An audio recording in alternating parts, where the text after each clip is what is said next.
Hello everyone, I wanted to thank you all so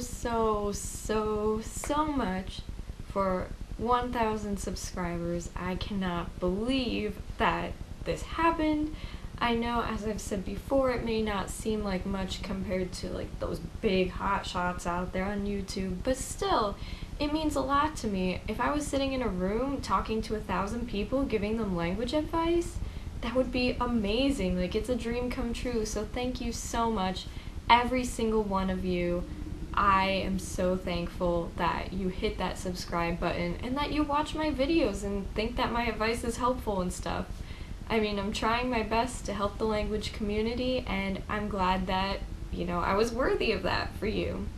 So thank you. I also wanted to thank especially some people such as Lindy Botis, who interviewed me for her channel for Polyglot Princesses, her series on female polyglots, which I would highly recommend checking out that series, checking out her channel, as well as Polyglot Progress, who interviewed me for one of their videos as well, one of their podcasts. Check out their channel, they're great. And then Ophelia Vare for also mentioning me in videos or just talking about my channel in general, stuff like that. I am so honored that these people have supported me, as well as all of you. I would recommend checking them out. And I've also seen in the comments things like, hey, check out my channel, I subscribed, please check out my channel.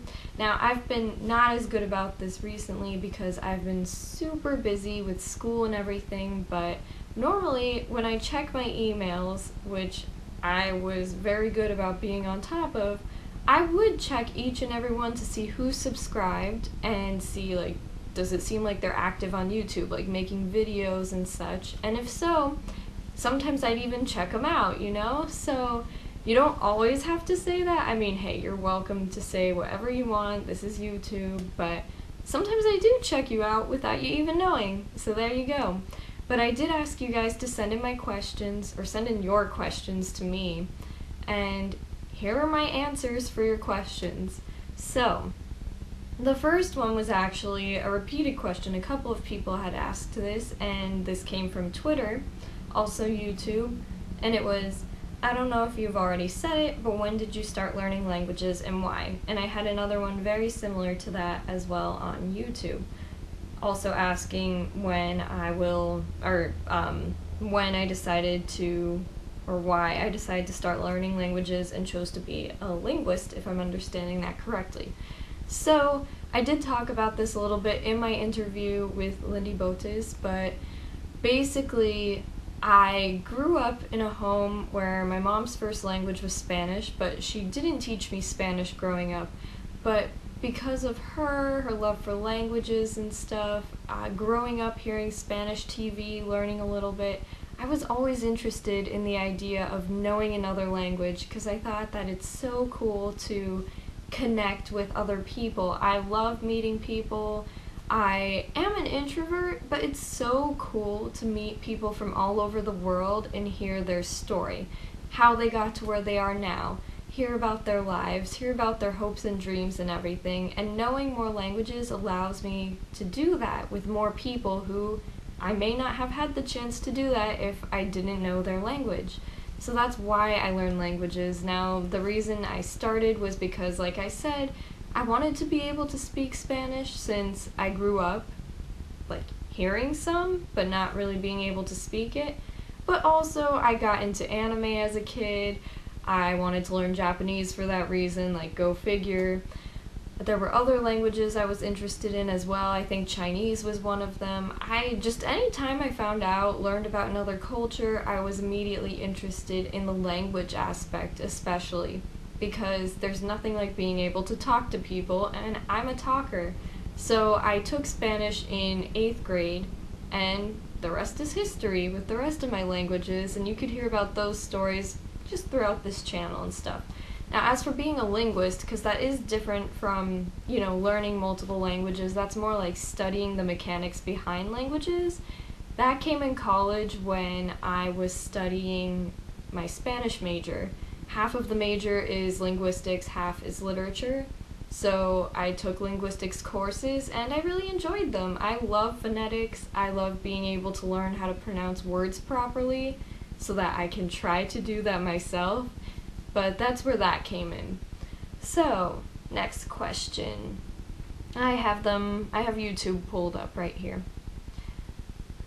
Alright, so firstly, congrats. Second, I'm curious as to what your favorite language channels are, not necessarily from a learning aspect, but just watching others grow in languages. Thank you!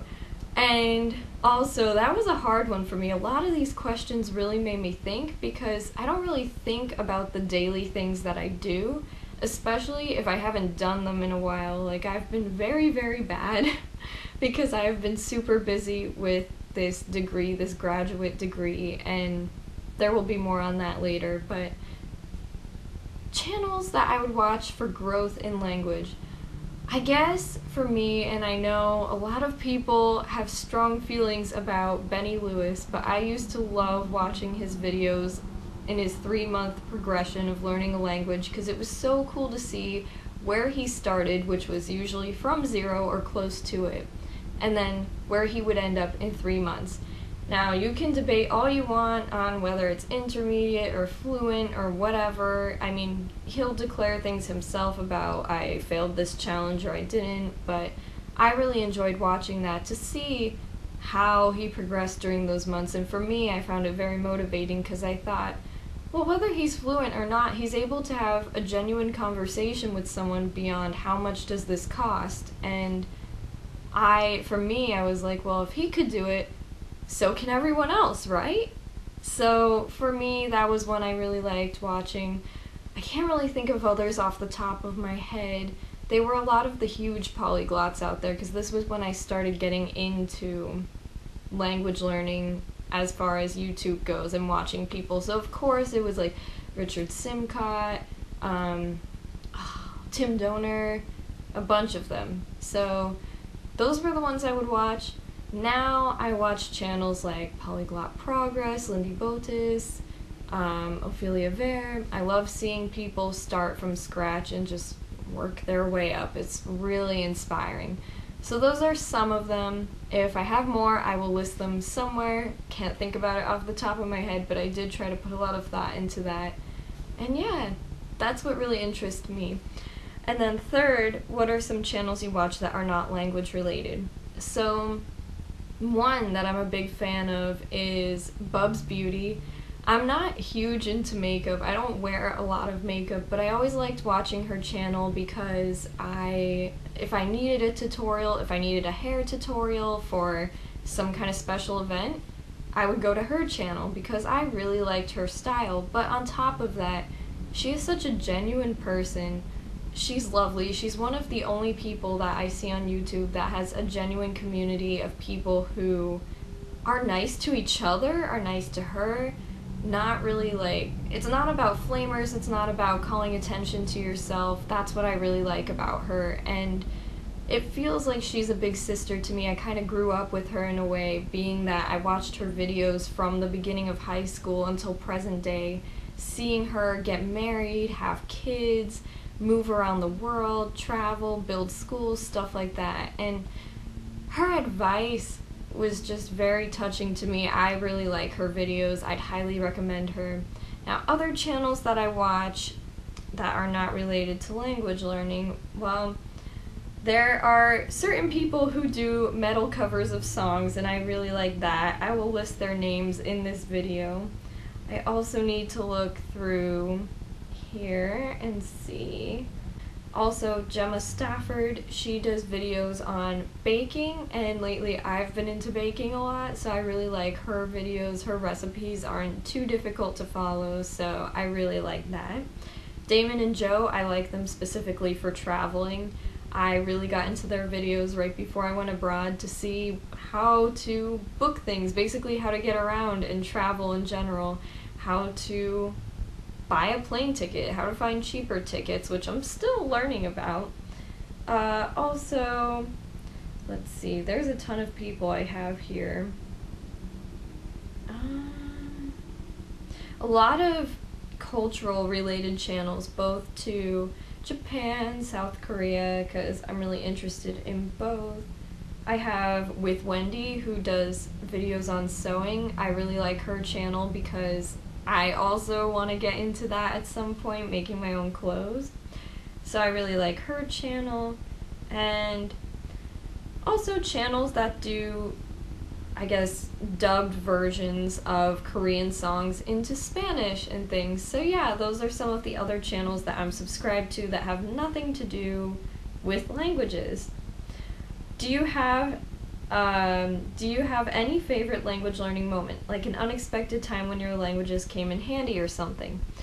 I have plenty of those. Now, they might not be unexpected where my languages came in handy, but I've got plenty of random language stories that I think are funny. So for instance, recently I was volunteering at a food pantry that my church does every month, and I was being the interpreter for Spanish, but people didn't just know that when they would come in. Like, I didn't have a sign on me that said, like, I speak Spanish or I'm an interpreter or whatever.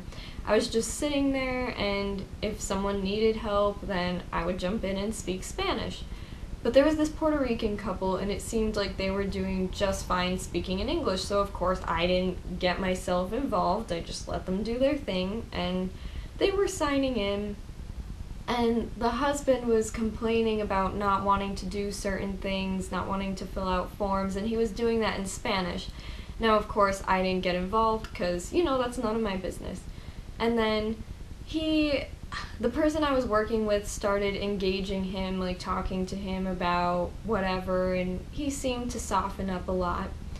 And then he started talking to me about food, and then mentioned fried plantains.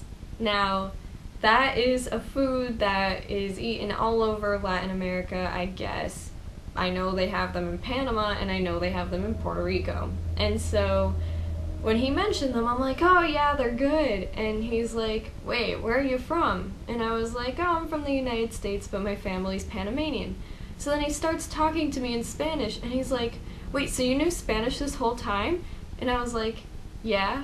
And he's like, really? So you know Spanish then? I'm like, yeah. And then he started saying to me, still, this is going on in Spanish now instead of in English. He's like, oh, you were playing a trick on me and stuff, and he just lightened up so much after that conversation. And I was like, you know, I understood everything you were saying about not wanting to fill out forms before, so that for me was hilarious. But then another story that I really liked was when I was in France and I met this Brazilian couple after being trapped in a bathroom at church. So it was my first time there. I got stuck in the bathroom, and they had to, like, take the lock off the door from the outside in order to get me out. I don't even know how this happened, how I got stuck. But as soon as I got out, my one friend who was studying abroad with me said to me, she speaks Portuguese, she's from Brazil. I was like, whoa, really? So then right away I just started saying, like, você do Brasil? And she's like, oh my gosh, you speak Portuguese. So then ever since we started speaking in Portuguese to each other, and that's how that came about. Of course, being able to use Portuguese while I was in Portugal, even though I speak Brazilian Portuguese, was really cool. It was so cool seeing people's reactions. But those are the stories I could think of, like, right in this moment, but they were so fun. So there's that, and then next question. Portuguese question, there we go. So, oi, tudo bem? Eu estou aprendendo inglês sozinho. Minha pergunta é, como ficar motivado e quais recursos utilizar? Não posso pensar em português e não posso pensar numa resposta, mas o que faço é eu leio livros em português para mim, porque eu estou aprendendo português, mas você está aprendendo inglês. Acho que é mais fácil para você encontrar um livro em inglês que é muito interessante, como por exemplo The Hunger Games, Divergent, coisas assim, se você gosta dessas coisas. Eu escuto música no idioma que estudo. Que mais? Eu escuto a Bíblia em português quase cada manhã. Que mais? Eu assisto séries, filmes, coisas assim, vídeos do YouTube, mas em português de temas do que eu gosto. Se eu tenho um problema ou se eu gosto de alguma coisa como universidade ou idiomas ou cozinhar, eu assisto vídeos em português, espanhol, francês e mais nesses idiomas. Ajuda! Next question.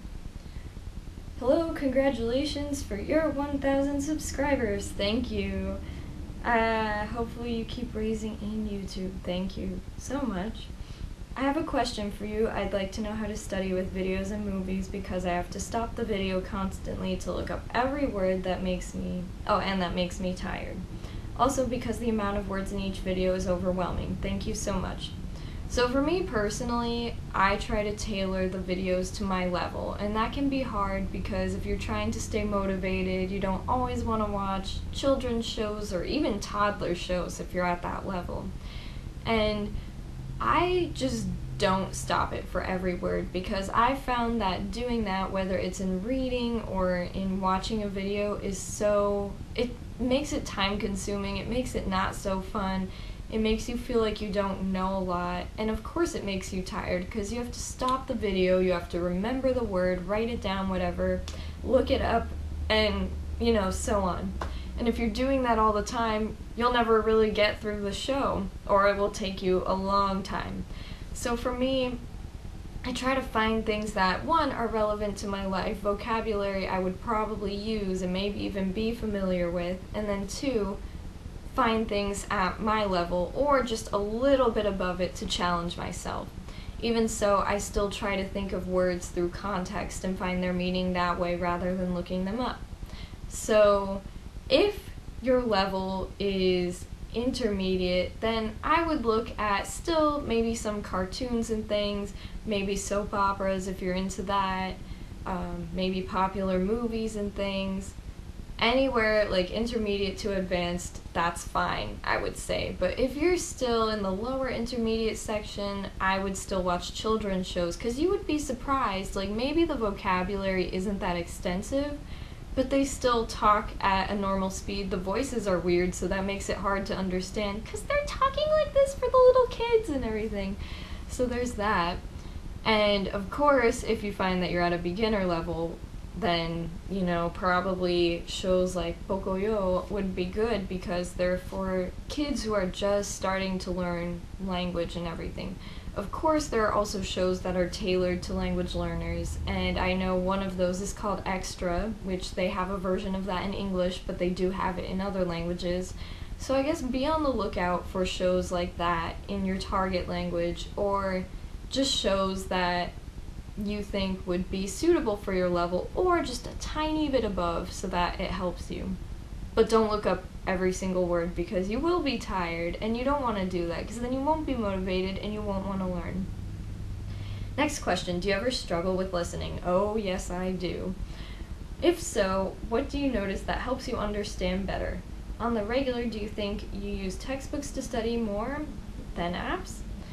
So what helps me is listening to the same thing more than once, asking people to repeat themselves. Now I know that's not ideal because people don't always like to repeat themselves, especially if you don't hear them or don't understand them properly. But yes, I do definitely have problems with listening, especially certain dialects of the language from certain countries. It's harder for me to understand because I'm not accustomed to their accent yet, or whatever words or anything.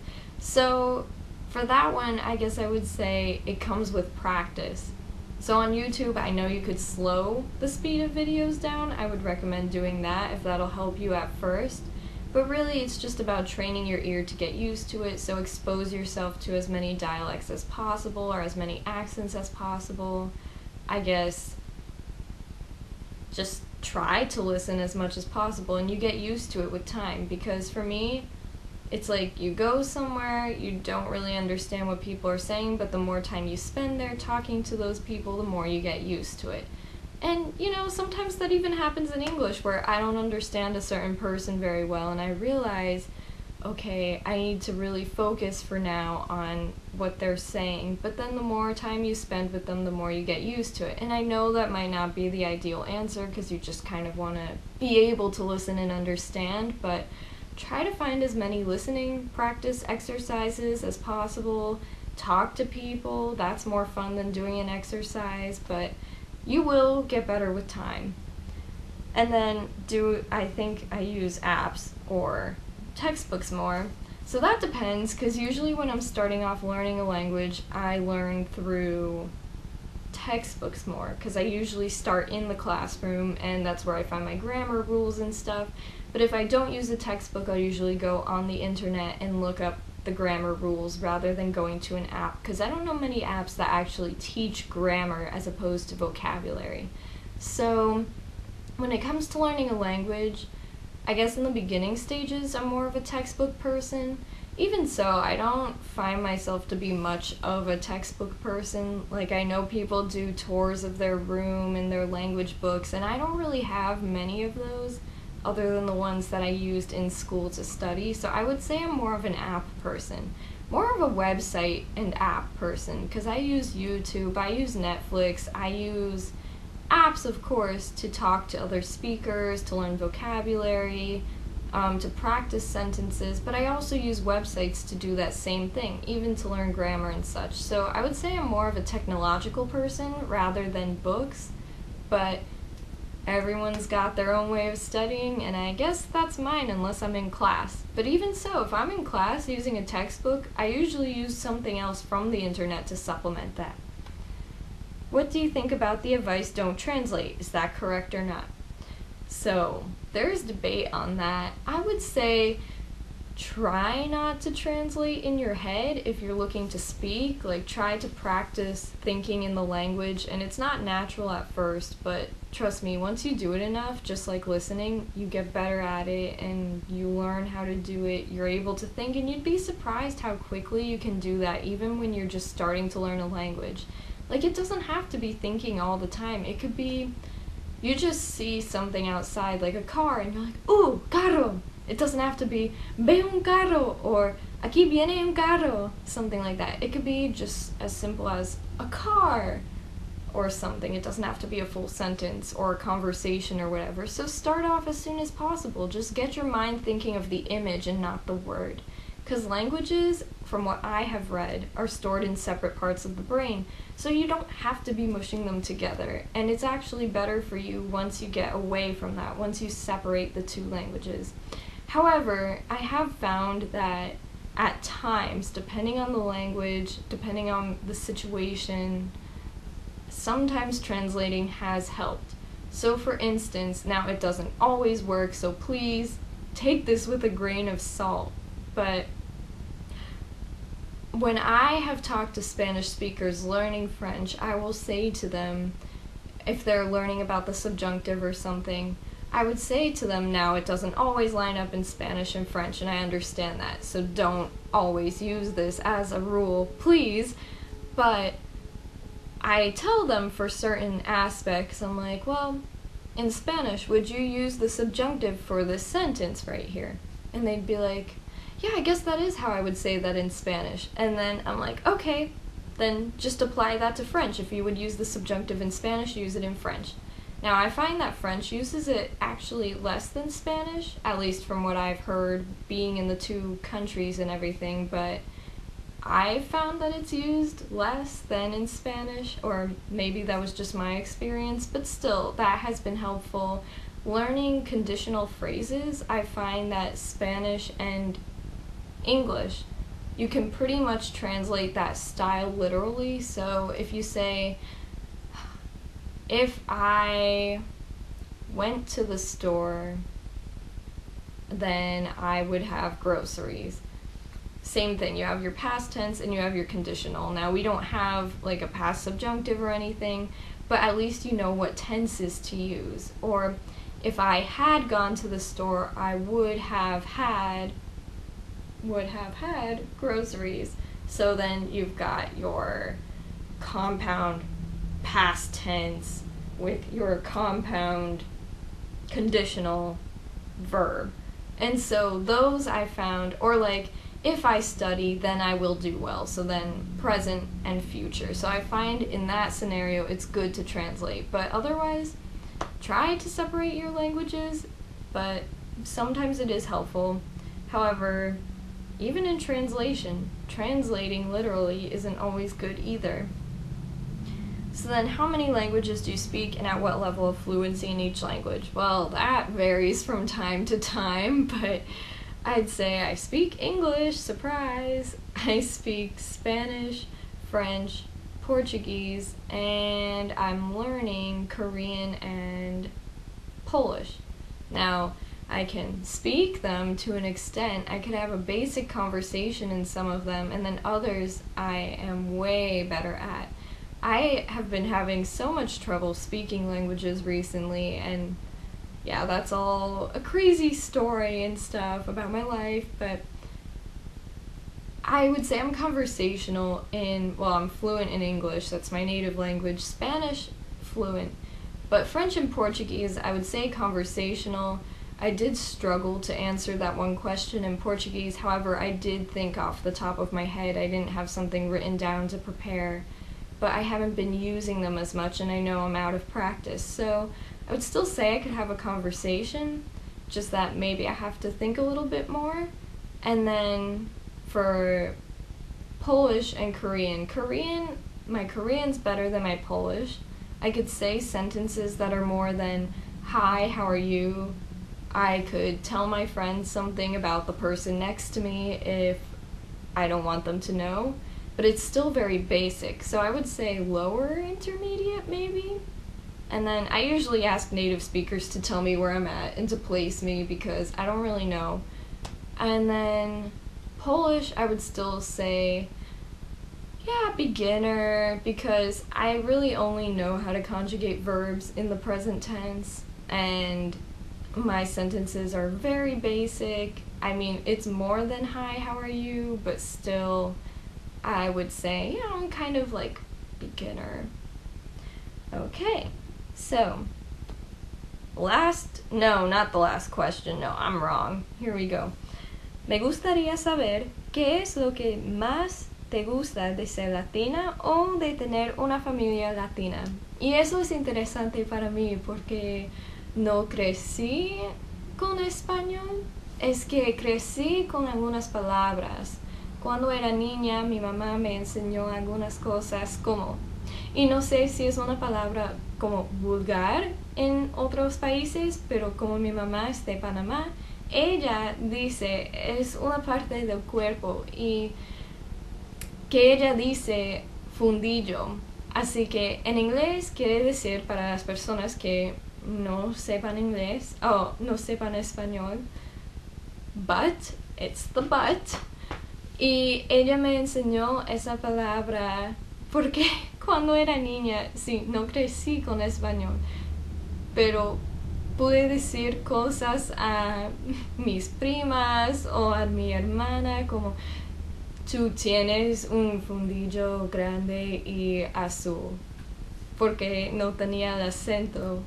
Y sé que todavía probablemente tengo un poco de un acento estadounidense cuando hablo, pero ahora puedo decir, tienes un fundillo grande y azul. You have a big blue butt. Why? I don't know, but we insulted each other that way. Y también yo comía algunas cosas de Panamá, como por ejemplo, creo que se llaman patacones, que son los plátanos fritos, y me gustan mucho. Me gusta la música, también me gustan las series de televisión, pero son mexicanas y yo no soy mexicana, pero me gustan las series. Y también en general me gusta mucho crecer con otra cultura. No sé bailar como bachata y salsa un poco, pero es interesante porque crecí con un poco de una cultura panameña, pero también polaca, italiana, pero crecí con una cultura multicultural, no sé. Y eso para mí fue muy interesante, porque ahora que tengo como 23 años, me di cuenta de que, pues, mis amigas o mis amigos no crecieron de la misma manera que yo. Y eso es muy especial, tener otras culturas, costumbres, tradiciones, porque a veces celebramos la Navidad como en Panamá, pero a veces como en los Estados Unidos. Sí, yo crecía con comida diferente a veces, pero a veces con comida estadounidense, y eso me gusta mucho. Y espero que esto conteste la pregunta. Y next question. Let's see, we are getting towards the end of this. Thank you for all of you who stayed with me throughout this. Alright, so yes, this is the last question. Dun, dun, dun, dun. Alright, so this last question was incredibly hard to answer, and I'm still struggling to think about how I would answer this myself, but it depends on the intent. Oh, first of all, I should explain the question. So basically the question is saying, I'm a Christian language enthusiast. Sometimes people ask, like, why I don't study biblical Greek or Hebrew. Wouldn't it be better for me to do that? But I prefer modern languages, especially for studying poetry specifically. And, you know, what would you tell someone if they came to you for counsel on, you know, what should I say when people ask me why I do this instead of this? And the point I really like that you raised is it's choosing one good over another, not choosing between something bad and something good, and that's just it.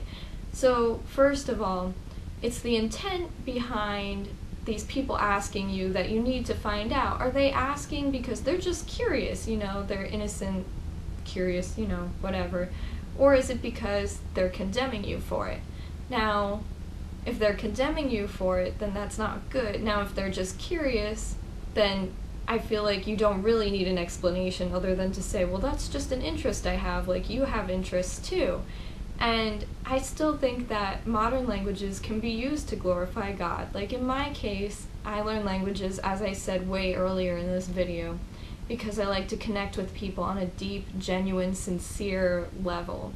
I like to learn about their lives and their stories and get to know them very personally, and I can do that through learning languages. Now for you, it's through literature. And there is nothing wrong with that. I mean, there are people who I'm sure write Christian poetry in these languages present day, you know?